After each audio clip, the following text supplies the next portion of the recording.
Hello everyone, welcome to Help Guru channel. जैसा आप सबको मालूम है, हम लोगों ने मैनेजमेंट पेपर 2 की सीरीज शुरू करी है। तो आज यूनिट 1 के टॉपिक 4 को हम लोग कंप्लीट करेंगे। इस टॉपिक में बेसिकली आपके पास आ जाएगा मैनेजमेंट रोल एंड स्किल्स। ये हम डिस्कस कर चुके हैं। जितना रेड पार्ट है, management concept, management process, functions, planning, organizing, staffing, coordinating and controlling, we have already completed. And अगर आप लोगों को ये पुराने वीडियोस देखने हैं तो उसका लिंक डिस्क्रिप्शन में गिवन है। आप वहाँ से उस डायरेक्टली उन वीडियोस को देख सकते हैं। आज जो हम लोग टॉपिक कंप्लीट करेंगे, आज हम कर रहे हैं मैनेजमेंट रोल एंड स्किल्स के बारे में। तो अगर हम देखें मैनेजमेंट का रोल या मैनेजमेंट के स्किल्स होते क्या हैं, बेसिकली मैनेजरियल रोल और मैनेजरियल स्किल्स क्या होते हैं, तो बेसिकली 10 रोल डिस्क्राइब किए थे आपके हेनरी मिंट्सबर्ग ने। हेनरी मिंट्सबर्ग ने अपनी एक बुक लिखी थी, नेचर ऑफ मैनेजरियल वर्क, जिस बुक से उन्होंने basically 10 set of roles of manager describe किए थे विद इन दी 3 कैटेगरीज। तो interpersonal skill, interpersonal role, informational role और डिसीजनल रोल, उन्होंने ये 3 रोल डिस्क्राइब किए हैं और तीनों के अंदर उन्होंने कुछ कैटेगराइजेशन रखी हैं। अगर इंटरपर्सनल रोल की बात करते हैं मैनेजर्स की, तो उसके अंदर आता है leader, liaison, figure head. Informational role की बात करते हैं तो उसमें आता है monitor, disseminator and spokesperson. Decisional role की बात करते हैं तो उसके अंदर आता है आपके पास entrepreneur, disturbance handler, resource allocator and negotiator. अब ये रोल होता क्या है, इस रोल से हमें क्या पता चल रहा है कि मैनेजर बेसिकली क्या क्या चीज़ें परफॉर्म कर रहा है। तो अगर हम सबसे पहले बात करते हैं इंटरपर्सनल रोल के बारे में, तो इंटरपर्सनल रोल होता क्या है। देखिए, हमें पता है इंटरपर्सनल का मतलब क्या होता है, रियलिटी टू रिलेशनशिप और कम्युनिकेशन बिटवीन द पीपल, है ना। तो इंटरपर्सनल का मतलब हम सिंपल बोलते हैं ह्यूमन इंटरेक्शन। अगर हम ह्यूमन इंटरेक्शन की बात कर रहे हैं, दैट मीन्स हम इंटरपर्सनल रोल की बात कर रहे हैं। तो बेसिकली जो ये मैनेजरियल रोल है, इसके अंदर हम क्या करते हैं, इंफॉर्मेशन प्रोवाइड करते हैं और आइडियाज़ को प्रोवाइड करते हैं। These roles relate to the manager's behavior and focused on interpersonal contact. Interpersonal role are role that involve people only. Interpersonal role का मतलब ये होता है जिसमें हम ह्यूमन इंटरेक्शन की बात कर रहे हैं और जिसके अंदर हमारा फोकस क्या होता है, इंटरपर्सनल कॉन्टैक्ट्स हमारा फोकस होता है। अब इस कैटेगरी में 3 टाइप के मैनेजर्स के रोल परफॉर्म किए जाते हैं, जैसे liaison, leader and figure head. Figure head, leader और लाइजन क्या होता है। देखिए, फिगर हेड नाम से ही पता चल रहा है कि फिगर हेड का मतलब होता है एक ऐसा लीडर जो नॉमिनल लीडर होता है, ठीक है, और वो रिप्रेजेंट करता है ऑर्गेनाइजेशन की सेरेमोनियल ड्यूटीज़ को, ठीक है, परफॉर्म करता है। बेसिकली जितनी भी सेरेमोनियल ड्यूटीज़ होती हैं उन सबको परफॉर्म करने का काम फिगर हेड का होता है। फिगर हेड हमारी ऑर्गेनाइजेशन को रिप्रेजेंट करता है सारे के सारी फॉर्मेलिटीज़ के मैटर्स में। जितने भी फॉर्मेलिटीज़ की मैटर्स होते हैं उन सब चीज़ों में फिगर हेड होता है जो रिप्रेजेंट करता है, और जितने भी सेरेमोनियल एक्टिविटीज़ होती हैं, सिम्बॉलिक ड्यूटीज़ होती हैं, उन सब चीज़ों को परफॉर्म भी करता है। कौन सी एक्टिविटीज़ होती हैं वो, जैसे किसी greeting visiting dignitaries, attending an employ wedding, taking an important customer to the lunch. तो बेसिकली इस टाइप की एक्टिविटीज़ होती हैं, उनको वो क्या करेगा, परफॉर्म करता है। दूसरा रोल क्या हुआ, लीडर का रोल, कि मैनेजमेंट को कैसा रोल कर मैनेजर्स को कैसा रोल परफॉर्म करना पड़ता है, एक लीडर का रोल भी परफॉर्म करना पड़ता है। लीडर का रोल कैसा होता है कि लीडर का रोल होता है मेंटेन इंफॉर्मेशन, ठीक है। उनको बेसिकली क्या करना है, इन्फॉर्मेशन को मेंटेन भी करना है, उनको मोटिवेट भी करना है, उनको डायरेक्ट भी करना है, उनको गाइड भी करना है, उनको ये सारा का सारा चीज़ें परफॉर्म करनी होती हैं लीडर को। तो लीडर बेसिकली रिस्पॉन्सिबल होता है अपन वर्कर के जितने भी काम होता है उन सब चीज़ों के लिए वो रिस्पॉन्सिबल होता है। लोगों को मोटिवेट कराने के लिए, लोगों को एनकरेज करने के लिए, उनकी परफॉर्मेंसेस को इम्प्रूव करने के लिए, सारी की सारी इन्फॉर्मेशंस को कम्युनिकेट करने के लिए सबॉर्डिनेट को, उनको काउंसिल करने के लिए। तो बेसिकली लीडर का रोल भी एक मैनेजर को परफॉर्म करना पड़ता है, और इस कैटेगरी को हम इंटरपर्सनल रोल के अंदर कंसीडर करते हैं। थर्ड आपके पास होता है द लाइजन। अब लाइजन क्या होता है, देखिए हमें पता है लाइजन का मतलब होता है a link of communication between two parties and individual responsible for all the communication. Liaison होता है कि एक लिंक ऑफ कम्युनिकेशन होता है दो पार्टीज़ के बीच में, और इसमें जो भी इंडिविजुअल रिप्रेजेंट कर रहा होता है लाइजन रोल को, उसकी रिस्पॉन्सिबिलिटी होती है हर टाइप की कम्युनिकेशन को मेंटेन करने की, both inside and outside the organisation.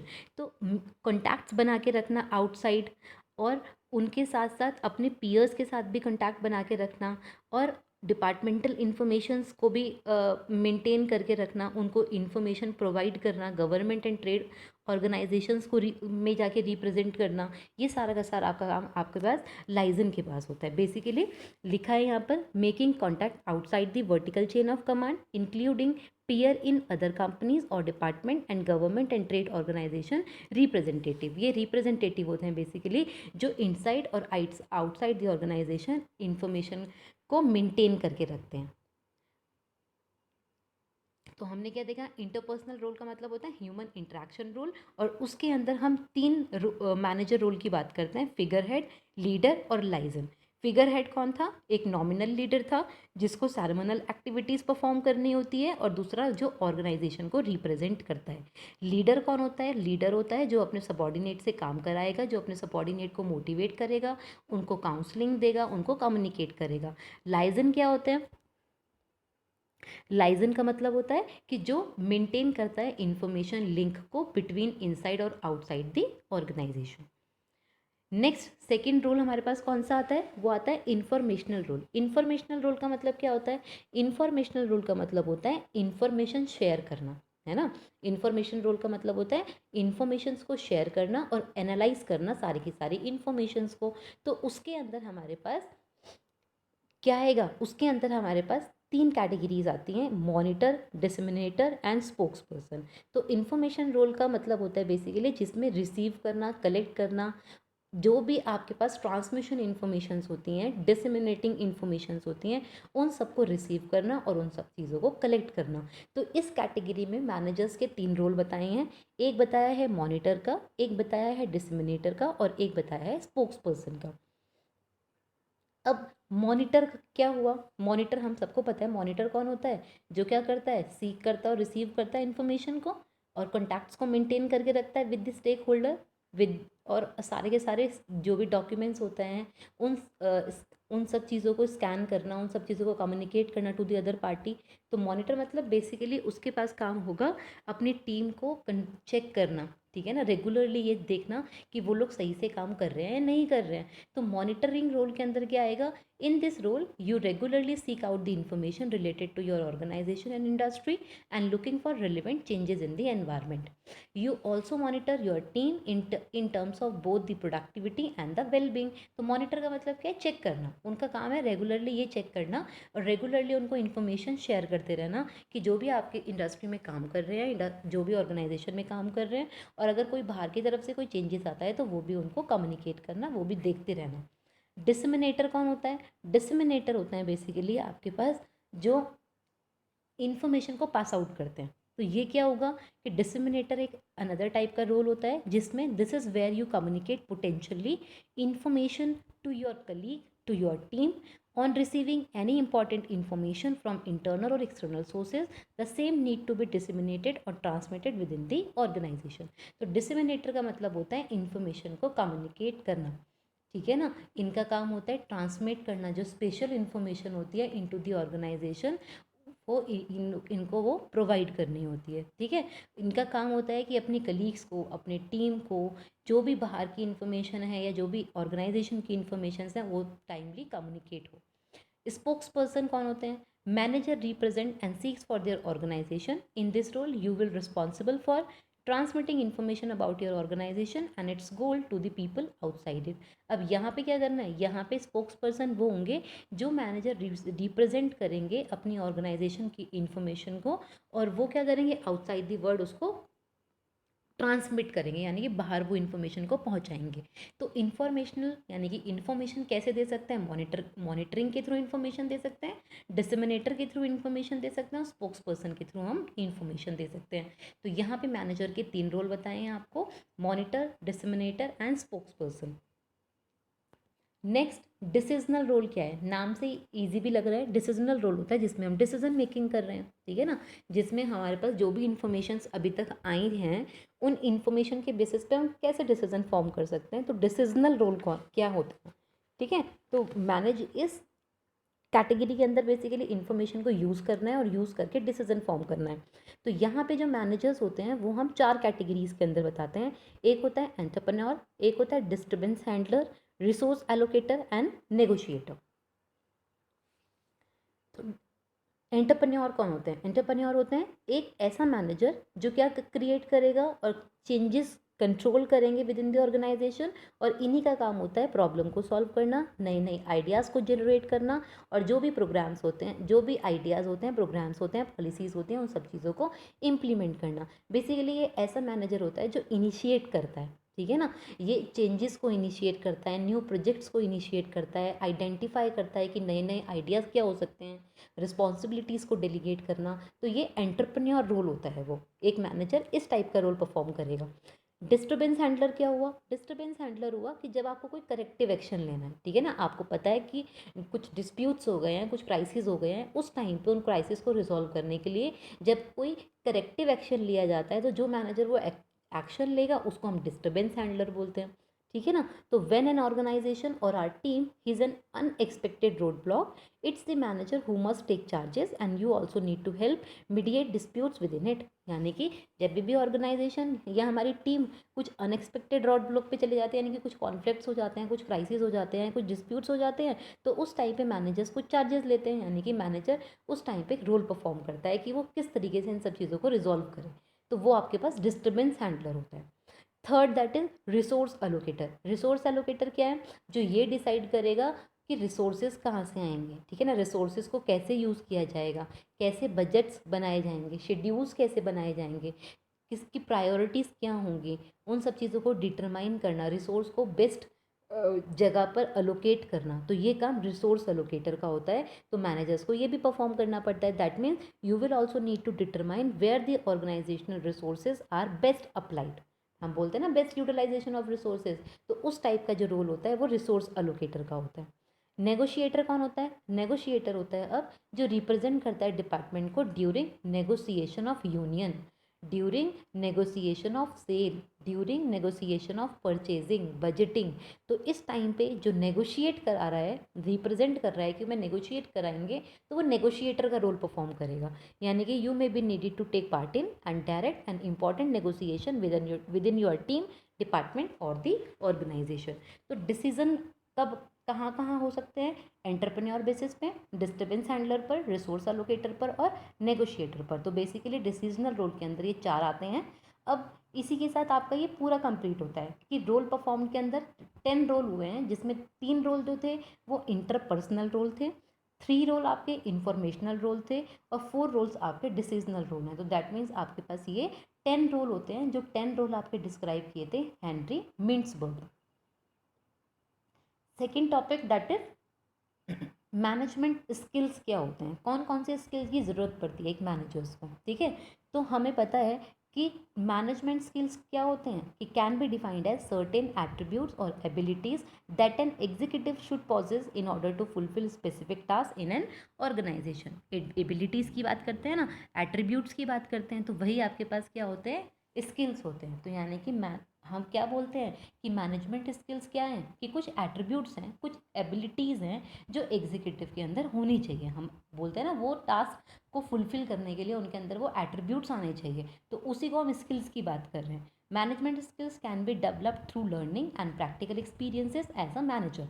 अब हम बोलते हैं स्किल्स कहाँ से आएंगे, तो कुछ के अंदर तो इनबिल्ट स्किल्स होते हैं, बट स्किल्स आपके और ज़्यादा रिफॉर्म होते हैं और ज़्यादा डेवलप होते हैं with through the learning, through the practical experiences.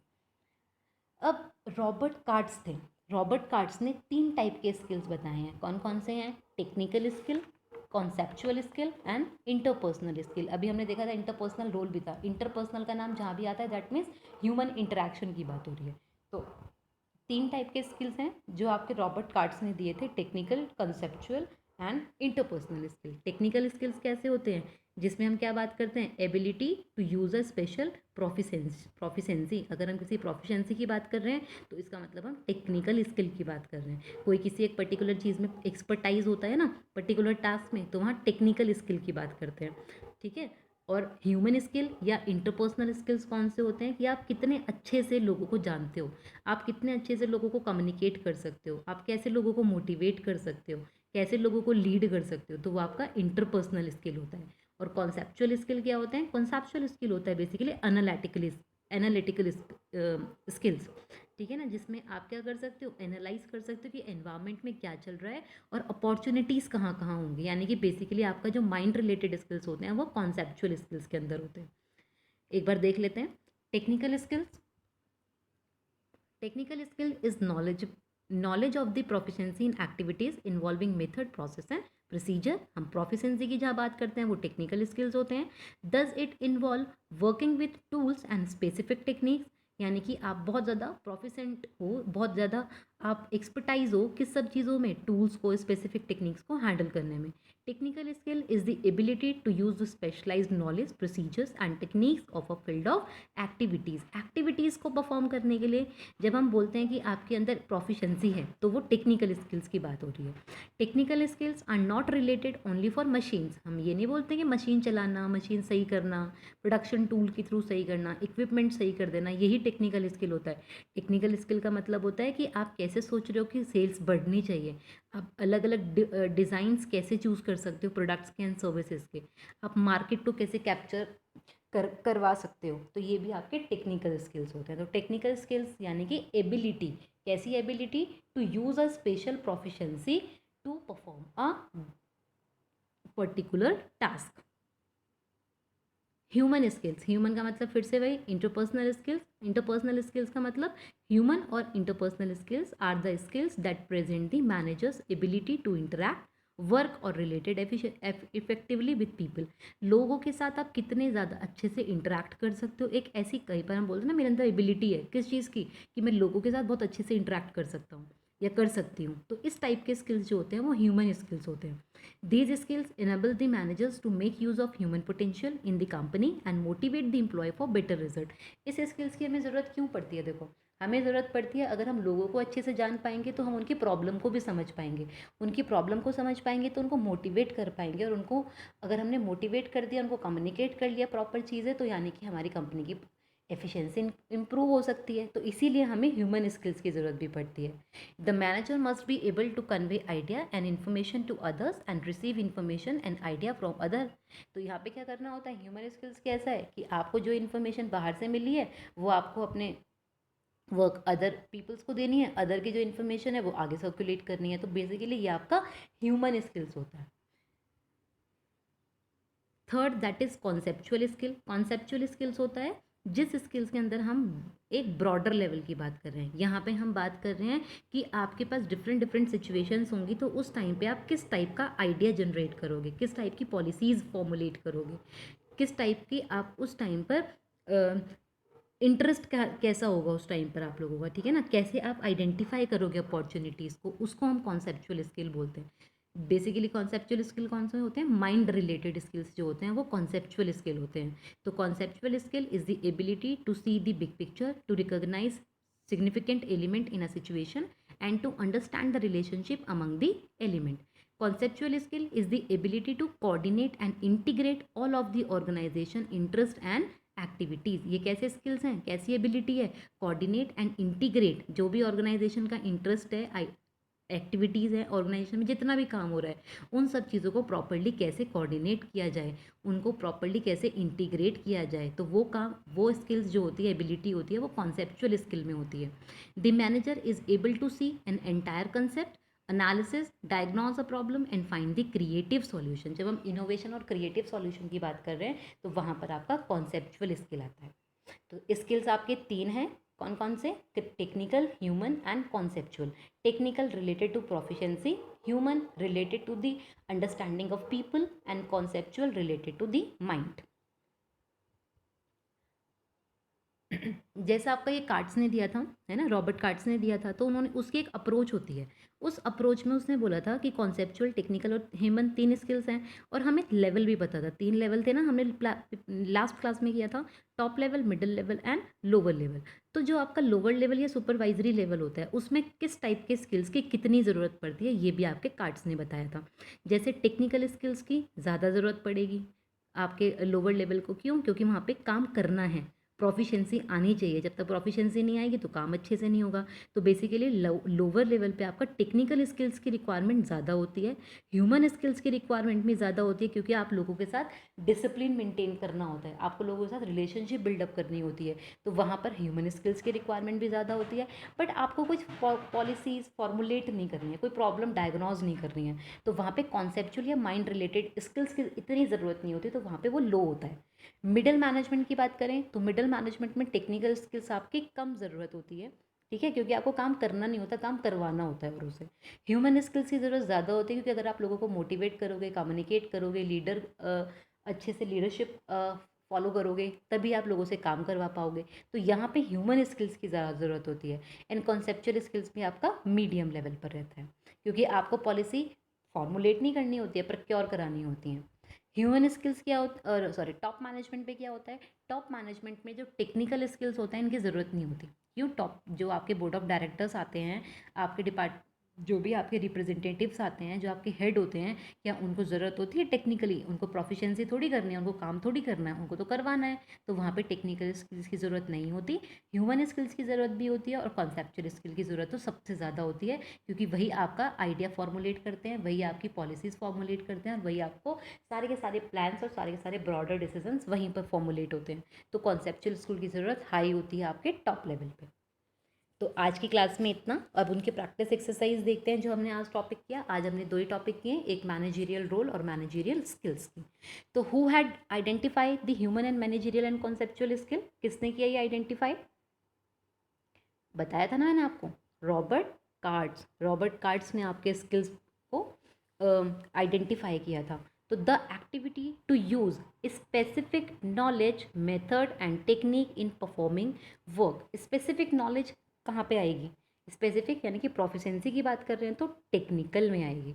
The ability to understand, motivate and set along with the other people is called. जहाँ पे आपको लोगों को समझना पड़ेगा, मोटिवेट करना पड़ता है, वो क्या होता है? Human skills. Next, that is the mental ability to coordinate and integrate the organizational interest. वहाँ पे जहाँ पे आप मेंटल एबिलिटी की बात कर रहे हो, माइंड रिलेटेड एक्टिविटीज़ यानी कि conceptual. Which one is the informational role of a manager? ये क्वेश्चन भी आपका लास्ट टाइम का है, प्रीवियस ईयर का क्वेश्चन है। तो इंफॉर्मेशनल रोल ऑफ मैनेजर कौन कौन से होते थे? 10 रोल दिए थे। 10 रोल में से लाइजन, लीडर और फिगर हेड, ये किस में आता है? लाइजन, स्पोक्स पर्सन, मॉनिटर, ये किस में था? डिसमिनेटर, स्पोक्स पर्सन एंड मॉनिटर, ये किस में है? ठीक है। और एंटरप्रेन्योर, डिस्टर्बेंस एंड नेगोशिएटर, ये किस में है? तो हमें ये तो पता है इन्फॉर्मेशन यानी कि जो इन्फॉर्मेशन पास आउट करेगा, तो मॉनिटर भी इन्फॉर्मेशन पास आउट करता है, स्पोक्स पर्सन भी करता है, डिसमिनेटर भी इन्फॉर्मेशन को पास आउट करता है। That is C. तो सी आपका आंसर हो गया। तो इस टाइप के क्वेश्चन होते हैं। Practice exercise daily 4 to 5 question का देने का पर्पस यही है कि जिससे आपको ये भी समझ आए कि जो टॉपिक हमने पढ़ा है वो टॉपिक से रिलेटेड क्वेश्चन किस टाइप से फॉर्म हो सकते हैं। तो आज की क्लास के लिए इतना ही। Thank you so much. Keep learning with Help Guru. And if you have any suggestion or any recommendation or any doubt, so please post your comment. And thank you so much. All the very best for your exam.